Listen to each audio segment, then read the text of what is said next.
नाज़रीन आदाब, आप देख रहे हैं INN चैनल। मैं हूं शेख अहमद अली। आज की खास बात में हम देखेंगे कई अहम कौमी और बैनुल अक़वामी खबरें। मुल्क में पेट्रोल और डीजल की कीमतों में इस्तेहकाम के 45वें दिन के बाद इतवार को बड़ी गिरावट दर्ज की गई। ऑयल मार्केटिंग कंपनियों ने फैसला मरकजी हुकूमत की जानिब से पेट्रोल और डीजल पर बिल तरतीब 8 रुपये और 6 रुपये की एक्साइज ड्यूटी कम करने के बाद किया। एक्साइज ड्यूटी में कमी के बाद आज दारुल हुकूमत दिल्ली में पेट्रोल की कीमत में 8 रुपये 69 पैसे और डीजल की कीमत में 7 रुपये 5 पैसे की कमी देखी गई। हैदराबाद में फी लीटर पेट्रोल के दाम 119 रुपये 49 पैसे से कम होकर 109 रुपये 66 पैसे हो गए, जबकि डीजल की कीमत 105 रुपये 49 पैसे से कम होकर 97 रुपये 82 पैसे फी लीटर हो गई। हैदराबाद में पेट्रोल की कीमत में 9 रुपये 83 पैसे और डीजल की कीमत में 7 रुपये 67 पैसे फी लीटर की कमी आई है। कांग्रेस पार्टी ने मरकज की मोदी हुकूमत की जानिब से एक्साइज ड्यूटी में तखफीफ करके पेट्रोल और डीजल की कीमतों को कम करने के हवाले से उसकी नीयत पर सवाल खड़े किए हैं। कांग्रेस के साबिक सदर राहुल गांधी ने कहा कि हुकूमत आवाम को बेवकूफ़ बनाना बंद करे। राहुल गांधी ने आदाद और शुमार के जरिए बताया कि मोदी हुकूमत ने किस तरह पहले तेल के दामों में बेतहाशा इजाफा किया और अब दामों में जरा सी कमी करके वाहवाही लूट रही है। राहुल गांधी ने ट्वीट किया कि पेट्रोल के दाम यकम मई 2020 को 69 रुपये 51 पैसे फी लीटर थे, जबकि 1 मार्च 2022 को ये बढ़कर 95 रुपये 41 पैसे फी लीटर हो गए। वहीं यकम मई 2022 को 105 रुपये 41 पैसे फी लीटर इसके दाम थे। मई 22 मई 2022 को ये 97 रुपये 7 पैसे फी लीटर हो गए। अब फिर से तवक्को की जा रही है कि 80 पैसे और 30 पैसे के रोजाना खुराक से पेट्रोल का फिर से विकास होगा। हुकूमत को आवाम को बेवकूफ़ बनाना बंद कर देना चाहिए। लोग रिकॉर्ड महंगाई से हकीकी राहत के मुस्तहिक हैं। कांग्रेस ने कहा कि हुकूमत पेट्रोल, डीजल और रसोई गैस की कीमतों में मुसलसल इजाफा करके मुनाफा कमा रही है और अब कीमतों में कमी करके आवाम की आंखों में धूल झोंकने की कोशिश की जा रही है। कांग्रेस के तर्जुमान गौरव वल्लभ ने इतवार को पार्टी हेडक्वार्टर्स में एक खुसूसी प्रेस कॉन्फ्रेंस में कहा कि हुकूमत ने पेट्रोल और डीजल की कीमतों में कमी करके आवाम को धोखा देने का काम किया। सच तो यह है कि कीमतें कम करके भी हुकूमत आवाम से दुगने से ज्यादा पैसे वसूल कर रही है और कीमतें कम करने का धोखा किया जा रहा है।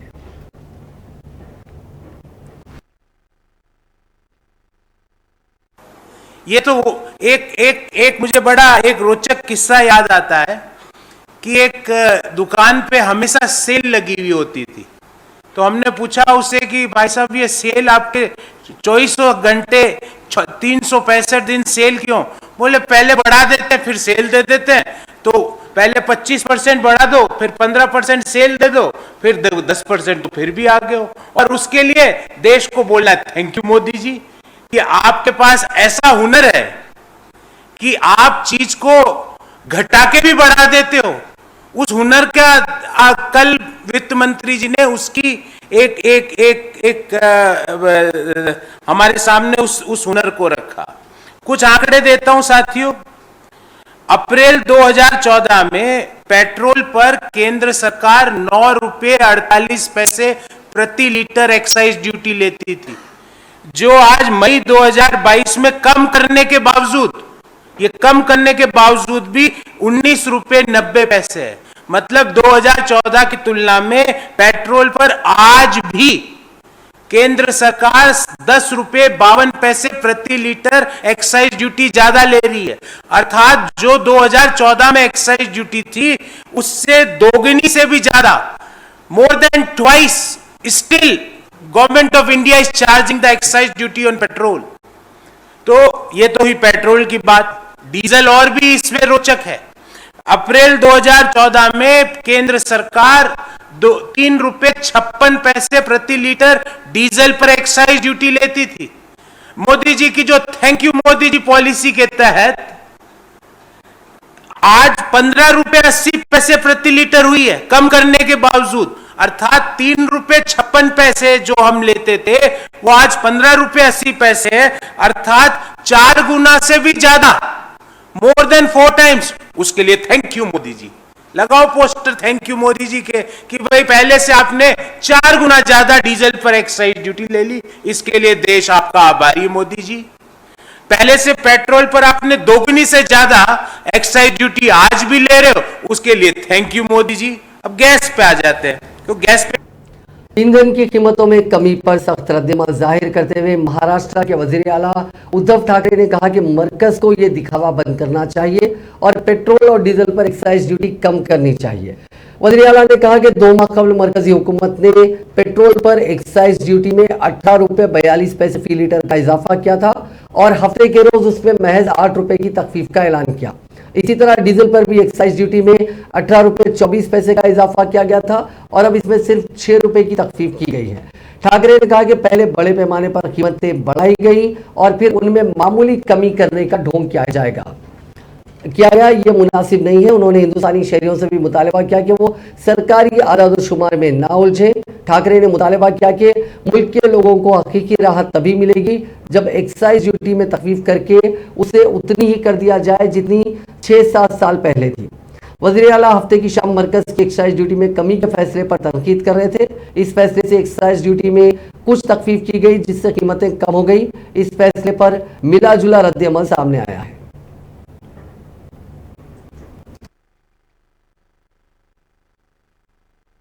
छोटं घर होतं, 1 बेडरूम हॉल किचन, आणि त्याच्यामध्ये माझे आजोबा, आमचा म्हणजे बाळासाहेब, आम्ही 3 भाऊ, म्हणजे काका, त्यांचा परिवार, 3 काका, असे सगळे राहत होतो।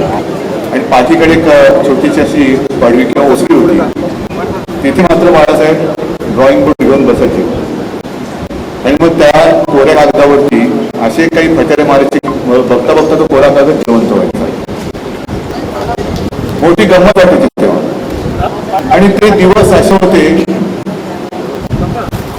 की आम्हाला असं वाटत नाही की बाळासाहेब, म्हणजे मी आता बाळासाहेब शिवसेना प्रमुख, हिंदू हृदय सम्राट, त्यांची उपत नंतर पाहिली, पण साहजिक कसं पहिलं जे मुलगा रूप बघतो ते आई वडील म्हणून।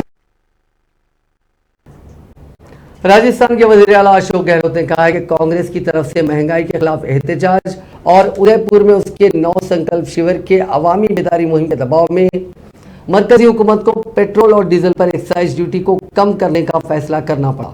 गहलोत ने यह बात मरकजी हुकूमत की जानिब से पेट्रोल और डीजल की कीमतों में कमी के बाद कही। ताहम सिर्फ पिछले 2 महीनों में पेट्रोल और डीजल की कीमत में तकरीबन 10 रुपये फी लीटर इजाफा हुआ है। उन्होंने कहा कि ऐसी सूरत हाल में आज की कटौती महज रस्मी दिखाई देती है। वज़ीर आला ने कहा कि अगर मरकजी हुकूमत वाकई आम आदमी को राहत देना चाहती है तो एक्साइज ड्यूटी को यूपीए हुकूमत की सतह तक कम किया जाए, जिसकी वजह से डीजल और पेट्रोल की कीमतें तकरीबन 70 रुपये फी लीटर कम हो जाएंगी और आम आदमी को महंगाई से राहत मिलेगी।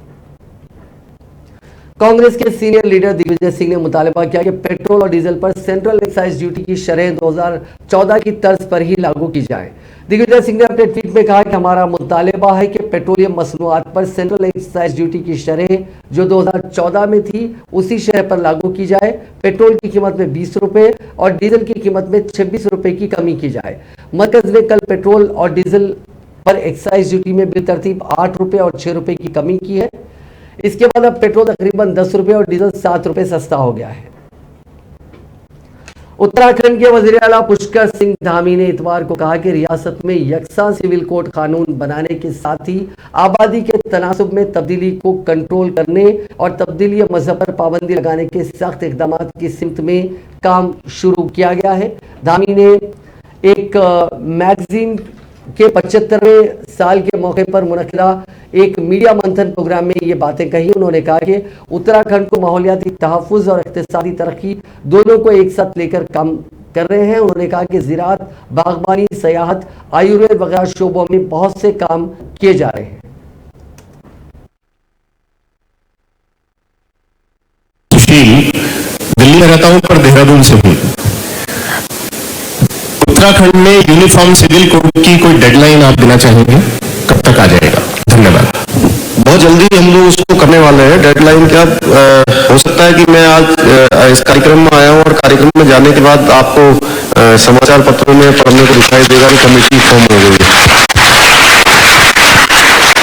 आज मुझे लग रहा है इस सेशन में जितना चटपट ये सेशन है उतनी चटपट आप लोग घोषणा करवा लेंगे बहुत सारी।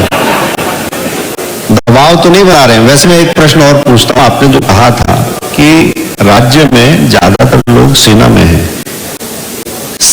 हैं, कुछ होटल इंडस्ट्री में है, मगर इसके अतिरिक्त रोजगार के और क्या क्या साधन हो सकते हैं, उसके लिए क्या, उसका क्या ब्लूप्रिंट है, उसकी क्या तैयारी है?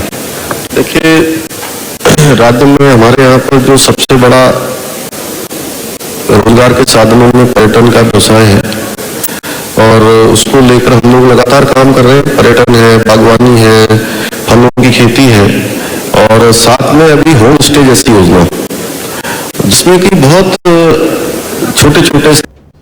महाराष्ट्र नवनिर्माण सेना के सरबराह राज ठाकरे ने इतवार को पुणे में एक अवामी रैली से खिताब किया। अपने खिताब में राज ठाकरे ने वजीर आजम नरेंद्र मोदी से मुल्क भर में यकसा सिविल कोड नाफिज करने और आबादी पर कंट्रोल का कानून लाने की दरख्वास्त की। ठाकरे ने कहा कि मैं वजीर आजम से दरख्वास्त करता हूं कि वो जल्द से जल्द यूनिफॉर्म सिविल कोड लाएं और आबादी पर काबू पाने के लिए भी कानून लाएं और औरंगाबाद का नाम बदलकर संभाजी नगर कर दें। रैली में एमएनएस कारकुनों से खिताब करते हुए ठाकरे ने महाराष्ट्र विकास आघाड़ी हुकूमत पर तनकीद की और उन पर इल्जाम लगाया कि वो एमआईएम को औरंगाबाद की लोकसभा सीट जीतने की इजाजत दे रही है। उन्होंने कहा कि एमआईएम की हुक्मरान जमात यानी महाराष्ट्र विकास आघाड़ी की हुक्मरान जमात एमआईएम को अपने पैर फैलाने की इजाजत देने के लिए जिम्मेदार है। ये चौंका देने वाली बात है कि एमआईएम के उम्मीदवार इम्तियाज जलील ने शिवसेना के उम्मीदवार को शिकस्त दी और औरंगाबाद में एमपी मुंतखब हुए। उन्होंने कहा कि मैंने सोचा कि एमआईएम के मुंतखब नुमाइंदे के औरंगजेब के मकबरे पर जाने और मुगल बादशाह को फूल चढ़ाने के बाद महाराष्ट्र मुश्तइल हो जाएगा, जो छत्रपति शिवाजी महाराज को कत्ल करने इस इलाके में आए थे। लेकिन शरद पवार ने कहा कि औरंगजेब यहां अपनी बादशाहत फैलाने के लिए आए थे।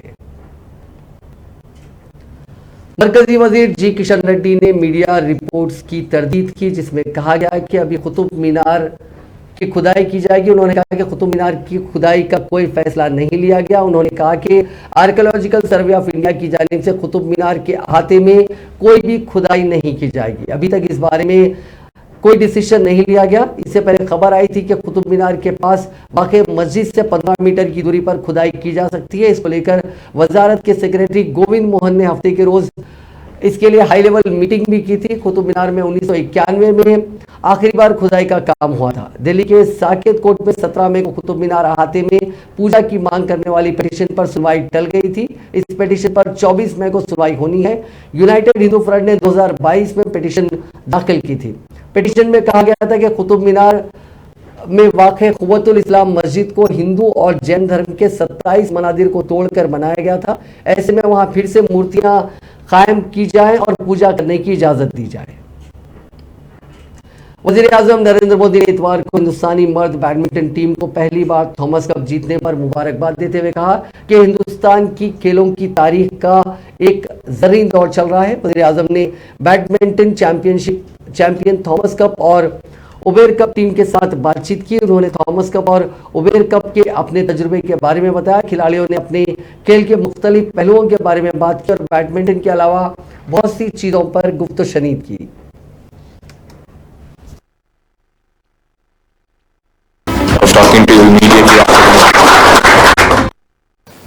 लेकिन मुझे पक्का विश्वास है कि आप जो चाहते हैं वैसा रिजल्ट मिलने वाला है और आप ही की टीम को मिलने वाला है। कोई और टीम आएगी और परिणाम लाएगी ऐसा नहीं, क्योंकि आपने एक अच्छी शुरुआत की है। आपने देश की युवा पीढ़ी को नए उत्साह, नई ऊर्जा से भर दिया है। और ये बीते 7 दशक में, यानी 125 करोड़ का देश, इतना इंतजार करना पड़ा। 7 दशक में हमारे खिलाड़ियों की न जाने कितनी पीढ़ियां, जिसने भी बैडमिंटन को समझा होगा उसने सपना देखा होगा, वो सपना आपने पूरा किया है। छोटा नहीं काम है जी। और जब फाइनल मुकाबले में मैंने जैसे कहा बात की और मैं महसूस कर रहा था कि आपको अंदाज ही नहीं कि आपने कितना बड़ा काम किया है। और इसे मैं बार बार कहता हूं, सचमुच में आपने बहुत बड़ा काम किया है। और अब तो आप भी अनुभव करते रहे होंगे, हाँ यार कुछ करके आए। आप जिन खेलों से जुड़े हुए हो उसमें जब इतनी बड़ी सफलता मिलती है तब भारत का जो स्पोर्ट का इकोसिस्टम है, स्पोर्ट्स के लिए जो कल्चर में एक नई जोम उत्साह की आवश्यकता है, जो एक आत्मविश्वास की आवश्यकता है, जो अच्छे अच्छे कोच नहीं कर सकते, बड़े बड़े नेता के होनहार भाषण भी नहीं कर सकते, वो काम आपके इस विजय ने करके दिखाया है जी। ये ठीक है, उबेर कप में थोड़ा अभी हम और करना बाकी है, इंतजार करेंगे, लेकिन जीतने का इंतजाम भी। छोटी छोटी चीज़ों में ध्यान रखते हैं, तो उनको पता था कि अल्मोड़ा की बाल मिठाई बहुत फेमस है, तो उनने मेरे से मंगाई भी थी और मैं उनके लिए लेके आया था। तो काफ़ी मतलब और उनको ये भी पता था कि मेरे दादाजी भी खेलते थे और पापा भी खेलते थे। तो आई थिंक ये छोटी छोटी चीज़ें काफ़ी मतलब मायने रखती हैं। अगर उतने बड़े आदमी आपसे ऐसा बोल रहे तो आपका भी काफ़ी अच्छा लगता है उनसे बात करके। मैंने पिछले 8 सालों में जिस तरह से इंटरेक्शंस देखे हैं वो कंसिस्टेंट रहे हैं। मतलब कि आप मेडल जीतो या हारो, उनका हर समय एक प्रोत्साहन सा माइंडसेट रहता ही है और 100% all the time he is following the player, following the sport, और एक बारीकी से जो दिल की बात रहती है वो करते हैं, जो प्लेयर से डायरेक्ट कनेक्ट होता है। I have been a player myself also, and personally I also won a little bit, but I've never been called up by my Prime Minister to congratulate. So of course it's something that they really cherish and will forever remember. Great morality boost to come here and meet him personally and be greeted. So yeah, it was a very big experience for us, and I'm proud to be here as a part. वज़ीर आज़म नरेंद्र मोदी 23 से 24 मई तक Japan में होने वाले quad summit में हिस्सा लेने के लिए टोक्यो जाएंगे। अपने दौरे से पहले पीएम मोदी ने कहा कि वो दूसरे in person quad leaders summit में हिस्सा लेंगे। इस मीटिंग में चारों क्वाड कंट्रीज के कायदीन से जॉइंट एक्टिविटीज का रिव्यू किया जाएगा। वहीं इंडो पैसिफिक रीजन के डेवलपमेंट और आपसी फायदे के ग्लोबल मुद्दों पर भी गौर किया जाएगा। वज़ीर आज़म टोक्यो में होने वाली क्वाड समिट में अमेरिकी सदर जो बाइडन, जापान के वज़ीर आज़म फूमियो किशिदा और ऑस्ट्रेलिया के नौ मुंतखब वज़ीर आज़म एंथनी अल्बनीज़ से मुलाकात करेंगे। 40 घंटे के टोक्यो के दौरे पर पीएम जापान के 35 बिजनेस लीडर्स और सीईओ से भी मुलाकात करेंगे। वज़ीर दाखिला अमित शाह अरुणाचल प्रदेश के 2 रोज़ा दौरे पर हैं। इतवार के रोज उन्होंने एक प्रोग्राम को मुखातिब किया। इस दौरान उन्होंने राहुल गांधी पर तीखा हमला किया। अमित शाह ने कहा कि अक्सर कांग्रेस में हमारे दोस्त पूछते हैं कि 8 साल हो गए हैं, मोदी सरकार ने क्या किया है, लेकिन अरुणाचल के लोग उन्हें बताएं कि अगर कोई आंख बंद करके जाग रहा हो तो क्या वो तरक्की देख सकता है। उन्होंने कहा कि कांग्रेस में ये लोग आंख बंद करके तरक्की देखने की कोशिश कर रहे हैं। राहुल बाबा, इटालियन चश्मा उतारो और हिंदुस्तानी चश्मा पहनो, तब तुम देखोगे कि 8 सालों में क्या हुआ। मित्रों, आज यहाँ पर राष्ट्रीय रक्षा यूनिवर्सिटी का एमओयू आगे बढ़ा है। मोदी जी ने 2 बड़ी प्रोफेशनल यूनिवर्सिटी आगे बढ़ाई जो रक्षा क्षेत्र के साथ जुड़ी। एक राष्ट्रीय फोरेंसिक साइंस यूनिवर्सिटी और एक राष्ट्रीय रक्षा यूनिवर्सिटी। राष्ट्रीय रक्षा यूनिवर्सिटी रक्षा के क्षेत्र में जो तकनीक है वो तकनीक से लैस टेक्नोक्रेट खड़ा करने की यूनिवर्सिटी। राष्ट्रीय रक्षा यूनिवर्सिटी इसके साथ साथ हमारे अर्धसैनिक बल और सैनिक बल दोनों को एक ट्रेन मैन पावर, एक ट्रेन युवा अपने आप वहां से पढ़ लिख कर एक सेना और हमारे अर्धसैनिक बल की नींव रीढ़ की हड्डी बने, ऐसा मैन पावर देने की यूनिवर्सिटी है। मित्रों, आज यहां पर राष्ट्रीय रक्षा यूनिवर्सिटी का एमओयू। वेस्ट बंगाल से बीजेपी एमपी और पार्टी के रियासती नायब सदर अर्जुन सिंह ने इतवार के रोज तृणमूल कांग्रेस की रुकनीत हासिल कर ली। उन्होंने आज टीएमसी जनरल सेक्रेटरी अभिषेक बैनर्जी से मुलाकात की। अर्जुन का तृणमूल में जाना इसलिए भी अहम है क्योंकि हाल ही में मरकजी वज़ीर दाखिला अमित शाह ने वेस्ट बंगाल का दौरा किया था। अर्जुन सिंह 2019 इंतखाबात से पहले बीजेपी में आए थे और बैरकपुर से एमपी बने थे। वो जूट मिल मामले में मरकज के फैसले से नाराज चल रहे थे और हाईकमान का आज सुबह से फोन वो नहीं उठा रहे थे। इंडियन क्रिकेट टीम के साबिक कप्तान कपिल देव की आम आदमी पार्टी के सुप्रीमो अरविंद केजरीवाल के साथ मुलाकात की फोटो सामने आई है। कयास लगाए जा रहे हैं कि कपिल देव कुरुक्षेत्र में 29 मई को होने वाली आम आदमी पार्टी की रैली में पार्टी ज्वाइन कर सकते हैं। इस रैली में केजरीवाल के अलावा पंजाब के वज़ीर आला भगवंत मान भी पहुंचेंगे। अगर कपिल देव आम आदमी पार्टी ज्वाइन करते हैं तो हरियाणा में केजरीवाल की पार्टी को एक बड़ा चेहरा मिल जाएगा। हरियाणा में 2024 में असेंबली इंतखाबात होने हैं और पंजाब असेंबली इंतखाबात में मिली रिकॉर्ड तोड़ जीत के बाद अब आम आदमी पार्टी हरियाणा पर भी फोकस कर रही है।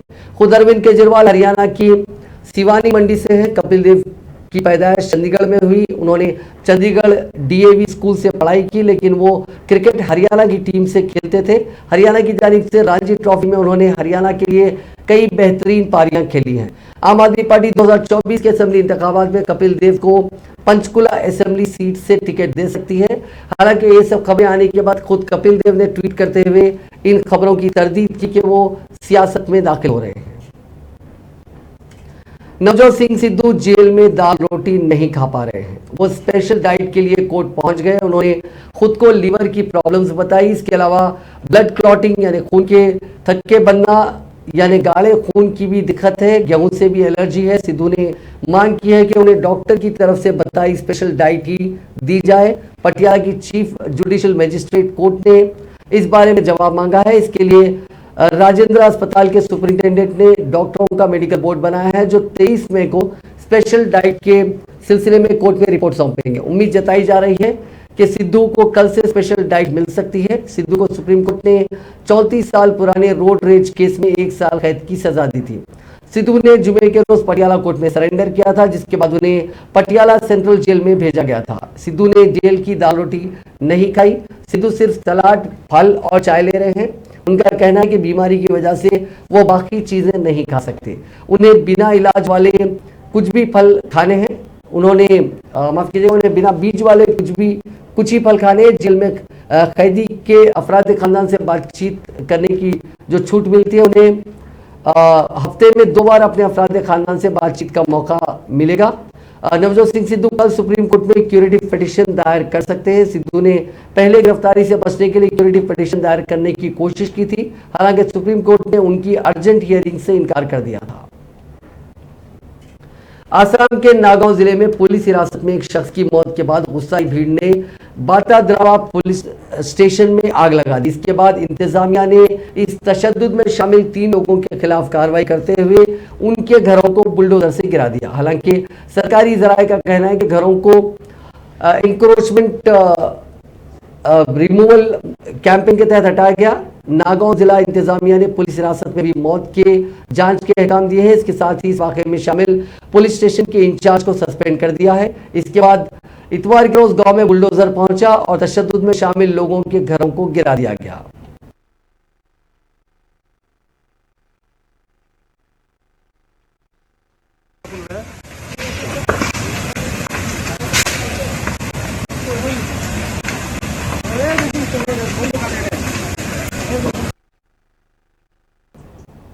मेघालय असेंबली के नए बिल्डिंग का स्टील डोम इतवार के रोज कोलैप्स हो गया। इसे हाल ही में लगाया गया था। ये वाकया रात में पेश आया। हादसे में कोई जख्मी या हलाक नहीं हुआ। पीडब्ल्यूडी के एग्जीक्यूटिव इंजीनियर ने कहा कि डिजाइन की वजह से डोम कोलैप्स हुआ है, गिर चुका है।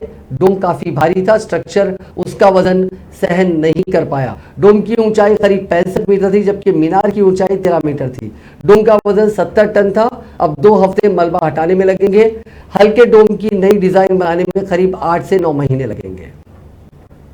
हरियाणा के हिसार जिले के गांव रहाई हावड़ा में दर्दनाक हादसे की खबर आई है। यहां 40 फुट गहरे कुएं में काम करने के लिए उतरे 2 अफराद मिट्टी गिरने से नीचे दब गए।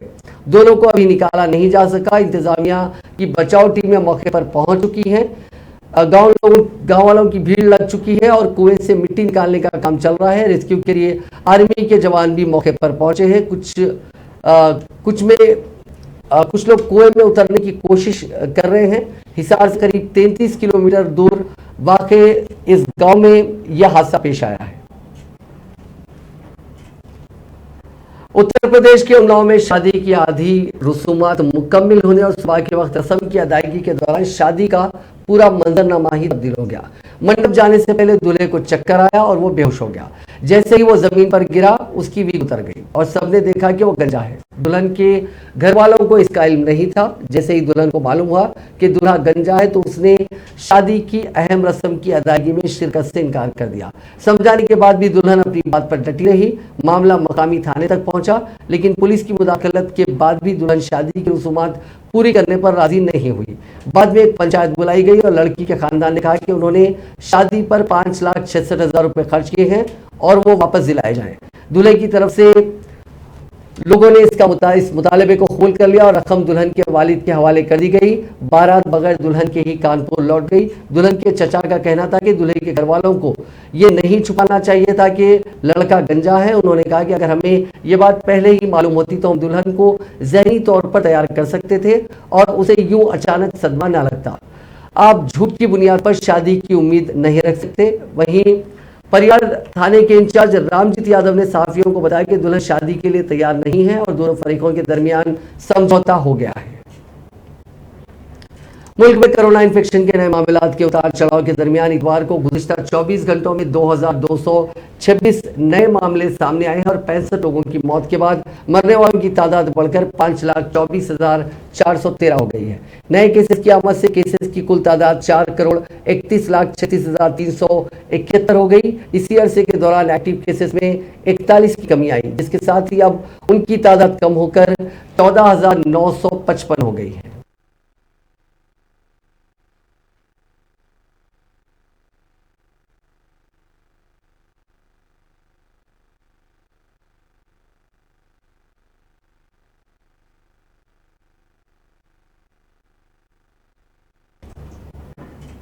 फिर से एशिया कप हॉकी चैंपियनशिप की शुरुआत हो रही है और चैंपियनशिप के पहले ही मुकाबले में कट्टर राइवल्स हिंदुस्तान और पाकिस्तान की भिड़ंत होने जा रही है।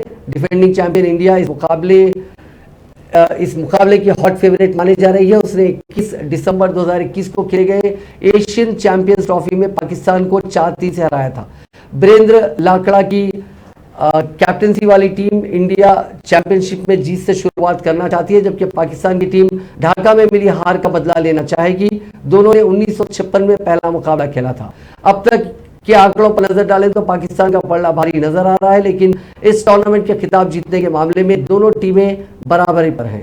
दोनों ने 3-3 खिताब जीते हैं। इस मामले में इंडिया बढ़त हासिल करना चाहेगा।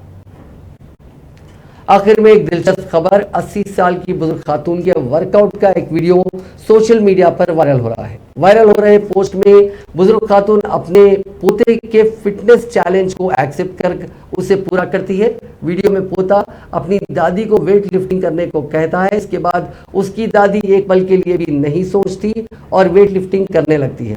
इस वीडियो को पंजाबी इंडस्ट्री नाम के अकाउंट से शेयर किया गया है। वीडियो को लोग काफी पसंद कर रहे हैं। वायरल हो रहे वीडियो में पोता खुद को फिट रखने के लिए घर की छत पर वर्कआउट कर रहा है। वर्कआउट करते वक्त वो पुशअप मारता है और वेट लिफ्टिंग भी करता है। इसी दौरान उसकी दादी छत पर पहुंचती है और वो शख्स अपनी दादी को फिटनेस चैलेंज देता है। दादी इसे फौरन एक्सेप्ट कर लेती है और फिर वो वेट लिफ्टिंग करके पोते को चौंका देती है। खातून की पहचान नहीं हो पाई। इसे इंस्टाग्राम पर 4000 से ज्यादा बार देखा जा चुका है। एक यूजर ने लिखा कि आपको ये वीडियो कहां से मिला? ये मेरी दादी है। लोग सोशल मीडिया पर इनको सुपर दादी बता रहे हैं।